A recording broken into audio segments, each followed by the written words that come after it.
Moi, je m'appelle Léa Broussard. J'ai commencé un parcours en design, donc j'ai fait une mana, après j'ai fait une prépa art appliqué à Nevers. Et de cette petite ville, je suis passée à Strasbourg en scénographie, à l'AIR, où j'ai été diplômée en 2020 avec Elsa, qui était dans la même section que moi. Et aujourd'hui, je suis intermittente du spectacle et j'ai une pratique autant plastique que de la scène, donc aussi voilà, de technique et en même temps de jeu, de mise en scène, etc. Moi, je m'appelle Elsa Marcoux, je suis passée aussi par une MANA, puis un BTS design d'espace, donc paysage, architecture d'intérieur, scénographie, avant du coup de m'orienter en scéno à l'AIR de Strasbourg aussi avec Léa. Et on a été diplômés la même année en 2020, donc on est de jeunes scénographes. Et aujourd'hui, pareil, je suis intermittente et je bosse aussi bien en scéno qu'en plateau qu'en création plastique. Voilà. Et du coup, on a monté toutes les deux la compagnie Métronome en sortant d'études quasiment, parce qu'on a tout de suite eu envie de mener ce projet-là. On a voulu monter avec les rencontres qu'on a pu avoir le long de ce parcours.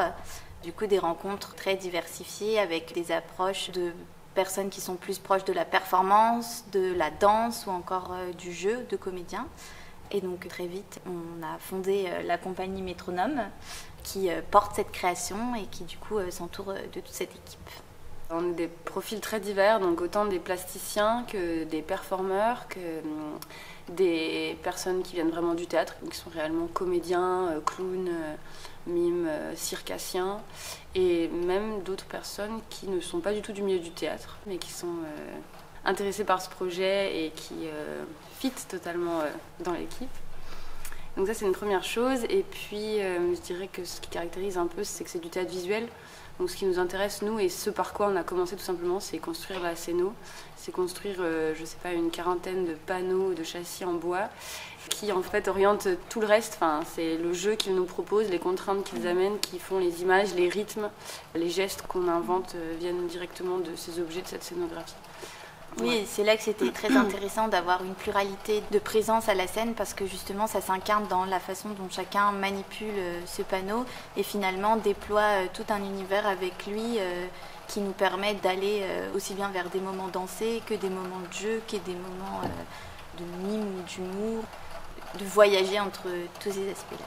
C'était un peu ça l'idée du spectacle. En fait, on est vraiment parti quand on l'a pensé au début et quand justement on s'est mis à construire la scénographie au wagon de train et à ce rapport du paysage au travers des fenêtres du wagon.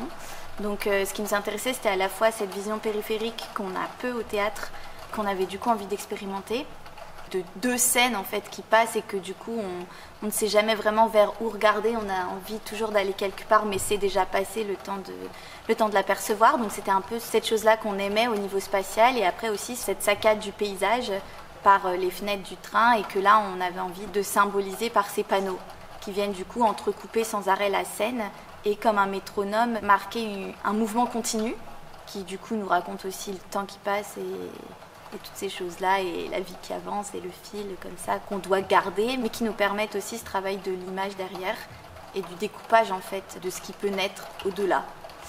C'est un projet qui a été largement influencé par le Covid qui s'est invité au cours de la création à ses débuts.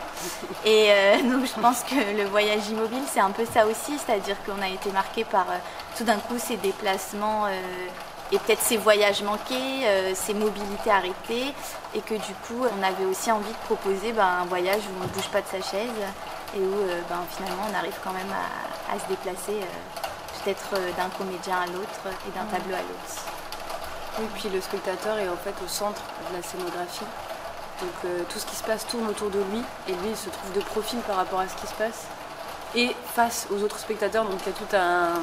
Comment dire, il se retrouve dans une sorte de configuration dans laquelle on le plonge, qui n'est pas celle qu'on connaît habituellement et qui est très frontale au théâtre. Donc c'est tout un nouveau rapport aussi à l'image qui se crée à côté de lui et par rapport aux autres spectateurs qui sont avec lui, qu'on est curieuse de voir ce que ça donnera vendredi. Oui, je pense que de par notre formation, Ça nous intéresse vraiment de chercher d'autres expériences de spectacle et aussi de voir comment l'image nous fait rentrer dans un univers. Et là, voilà, on cherchait cet état de voyage, on va dire, comment exploiter une nouvelle spatialité qui est très perturbante parce qu'on a aussi bien une très grande proximité que quelque chose de très lointain et de presque difficile à discerner parce que ça va se situer de l'autre côté. Voilà, une sorte d'intimité qui s'écrit avec certains moments. Voilà. C'est peut-être d'abord du théâtre physique en fait, parce que mine de rien, les panneaux sont très légers. Mais c'est pas pour rien qu'on travaille au métronome, c'est pour... on a commencé très vite à travailler au métronome parce qu'en fait il faut se synchroniser, il faut réussir à trouver un rythme commun pour que ça fonctionne cette machine. Parce qu'on plonge vraiment le spectateur dans une forme de machine comme ça qui tourne et qui s'arrête jamais. Et derrière en fait on est tous comme ça et on compte nos pas et on est tous sur le même rythme. Et à la fin, on est un peu lessivés parce que ce serait d'abord du théâtre physique, je dirais. Et donc on joue avec ces panneaux qui sont, je dirais, la limite entre objet et espace, qui sont encore assez légers pour qu'on puisse les manipuler, pour qu'on puisse les soulever, pour qu'on puisse faire un peu tout ce qu'on veut avec, mais assez encombrants pour que finalement, ils sont presque à cette limite de devenir quelque chose de spatial, quoi. Ouais. Et puis c'était vraiment le premier enjeu dans les répétitions, c'était de dépasser la contrainte de ce panneau et de voir comment chacun va petit à petit l'apprivoiser et apprivoiser ce geste et faire naître finalement un nouveau rapport par cette manipulation. Et du coup c'est aussi en ça que c'est un premier spectacle d'objets, c'est que voilà, c'était vraiment un corps face à ce panneau et comment petit à petit ça se met en route. Et puis après en plus il y a plein d'autres objets qui interviennent pour nous faire voyager dans différents univers, mais ouais. Du coup c'est très intéressant parce que selon que si c'est par exemple une danseuse qui prend le panneau, elle va avoir des gestes très appliqués, très arrêtés, très précis parce qu'elle a un travail de l'image qu'elle donne de soi, dont elle a conscience et qui est totalement différent de quelqu'un qui a plutôt un parcours de clown et qui va s'en servir tout d'un coup pour le transformer un peu comme un objet du quotidien, comme une porte ou un mur et qui va plutôt essayer de transformer cet objet pour en faire quelque chose de quotidien et de le détourner, que quelqu'un qui a un geste plus plastique ou plus corporel et qui va prendre conscience de la matière, de qu'est-ce que donne la plasticité de cet objet. Donc c'est intéressant de pouvoir lier tout ça, quoi.